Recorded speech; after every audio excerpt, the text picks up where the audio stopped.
Uma trágica história de amor, reis, rainhas, impérios, viagens pelo oceano, deuses mitológicos. Se você tivesse aproximadamente uma hora para contar tudo isso, o que você escolheria contar? Bom, no episódio de hoje nós vamos ver como Henry Purcell e Nahum Tate escolheram contar a história da rainha Elissa na ópera Dido e Enéas, uma das mais emblemáticas óperas do período barroco inglês, uma das grandes obras da história da ópera.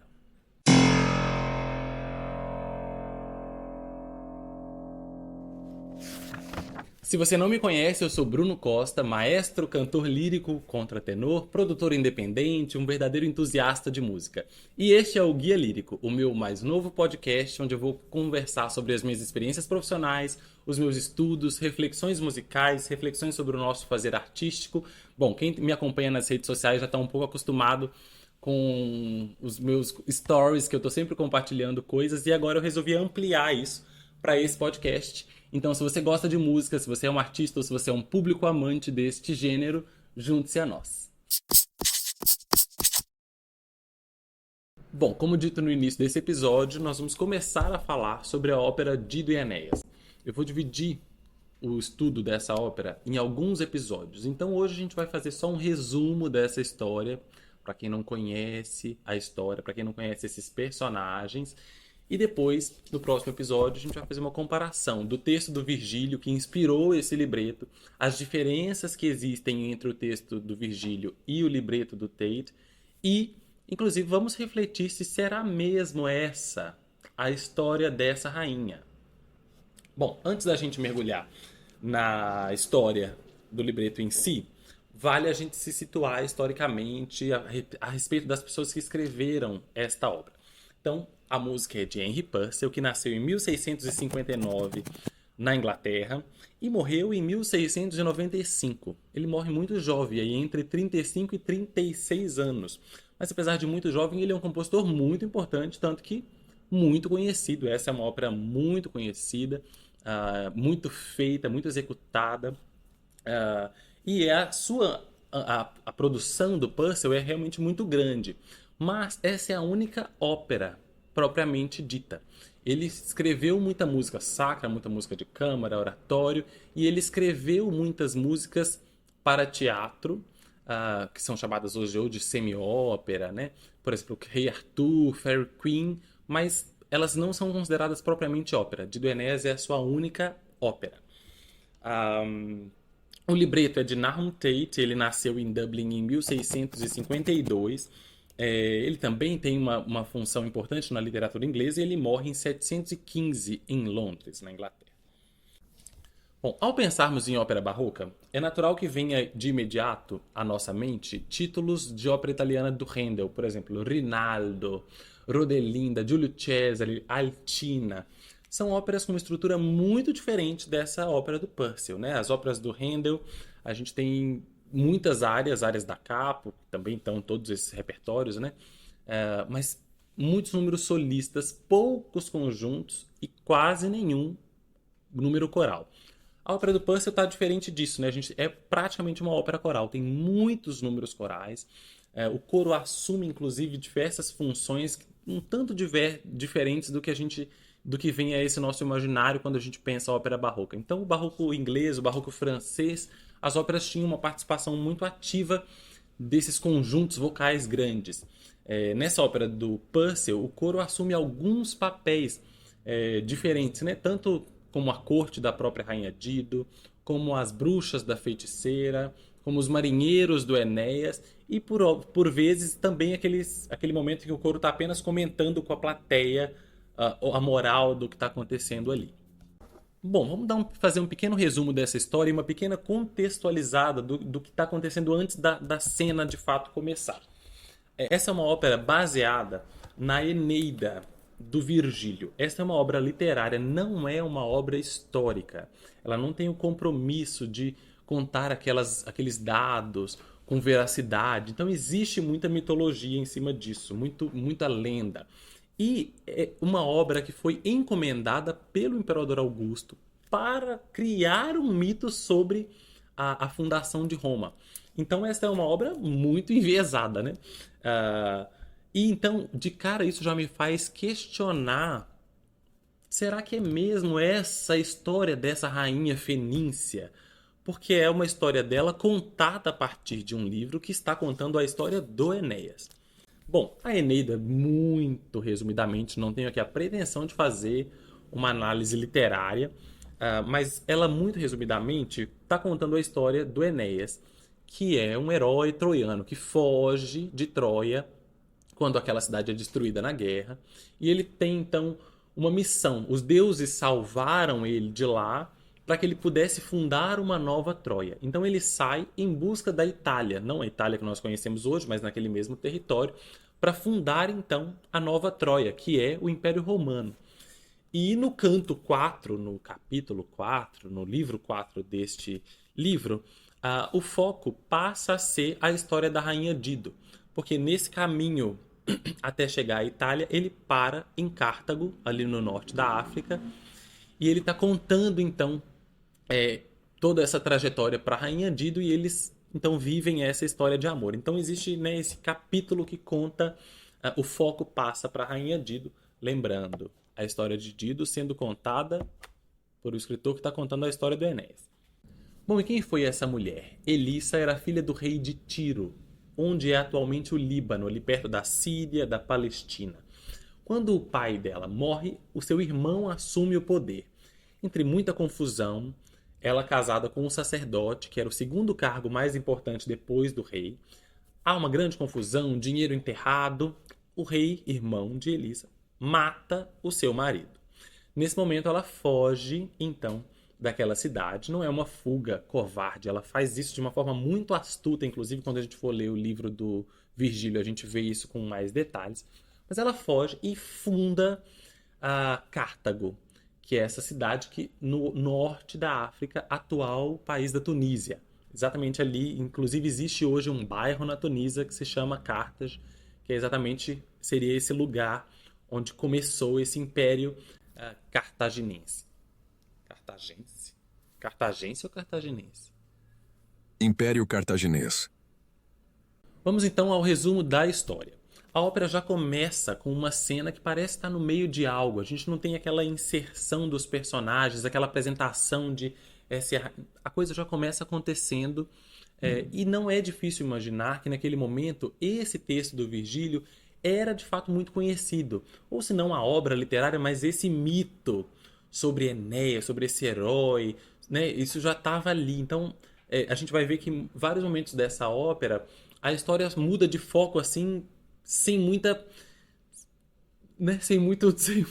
De forma não muito didática. Então não é difícil a gente imaginar que essa era uma história realmente muito conhecida, muito popular entre, né, as pessoas que consumiam, obviamente, esse tipo de coisa. Primeiro ato, nós estamos no palácio da rainha Dido. Estamos em Cartago. A rainha poderosa reinava naquele lugar, mas ela tinha essa promessa de fidelidade ao seu marido, que foi morto pelo seu irmão.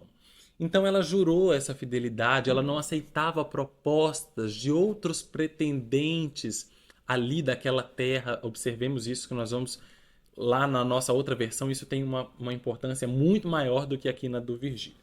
Mas essa rainha então promete não se envolver mais com ninguém. E de repente chega Enéas em suas terras, e ela se vê em conflito com essa promessa e com os seus sentimentos. É muito importante a gente não deixar de considerar que na ópera aparece isso com apenas um detalhe, num trecho que ela cita o Cupido. Quando a gente for ver o texto do Virgílio, isso vai ficar mais claro. Mas esse amor surge por influência dos deuses, porque o Cupido vai e interfere, a flecha atinge a Dido, e por isso ela passa a amar irracionalmente este homem, que até então ela tinha recusado todos os pretendentes. E a ópera começa com a Belinda, que é a sua confidente, a sua serva, incentivando ela a viver esse amor. Tipo, permita-se ser feliz, não deixa que a tristeza te impeça de viver algo que é bom. O coro entra reforçando a mesma coisa. Existe um outro lado para além de viva o seu amor, que é possibilidade da própria cidade de Cartago crescer com essa união. Então tem inclusive um coro que fala exatamente disso. Quando os monarcas se unem, né, o seu povo, o seu império também triunfará sobre os seus inimigos. Porque todos sabiam que Enéas era destinado a fundar o grande império de Roma. Então, dentre todos esses pretendentes, talvez esse seja o melhor, não só para você que está amando ele, vai lá ser feliz, mas também pro povo, para essa cidade. Então existe aí também esse incentivo. Esse primeiro ato é basicamente todo mundo incentivando: vai, minha filha, vai, para de chorar, para de tristeza, para de dúvida e vai viver esse amor. E no final desse ato, Enéas então se declara Dido, cede a este amor, e o ato termina com o povo da Dido e o povo de Enéas indo caçar juntos. Enquanto isso, nós temos algo nas sombras planejando a destruição deste casal. E é exatamente assim que começa o segundo ato. O segundo ato dessa obra, a gente tem esse prelúdio, essa entrada da feiticeira e das suas bruxas. Então a gente está aqui num ambiente mágico, de certa forma. Essa é uma grande diferença desta ópera para o texto do Virgílio, que não tem feiticeira nenhuma. Mas a gente tem que lembrar sempre que as óperas não têm também a obrigação e o intuito de contar, não é um livro histórico, né? A gente não está contando essa história de forma verídica, até porque ela já é um mito. Mas, então essas adaptações são muito comuns para agradar o público daquele período que tem certo gosto, que espera certas coisas. Isso é muito comum. Se a gente for lembrar, por exemplo, isso aconteceu, até hoje isso acontece, né? Mas se a gente for parar para olhar, por exemplo, para o Orfeu e Eurídice do Gluck, o final da ópera é totalmente diferente do final do mito de Orfeu, né? Porque naquele momento as pessoas queriam finais felizes, então a gente não podia ter a Eurídice morrendo e ficando lá no submundo e o Orfeu sendo destroçado. Então essas adaptações são muito comuns, e aqui, para enfatizar esse drama, surge esse personagem, essa feiticeira. Ela odeia Dido, ela quer a sua destruição. Então o segundo ato começa com esse plano de separar este casal. E qual é o plano?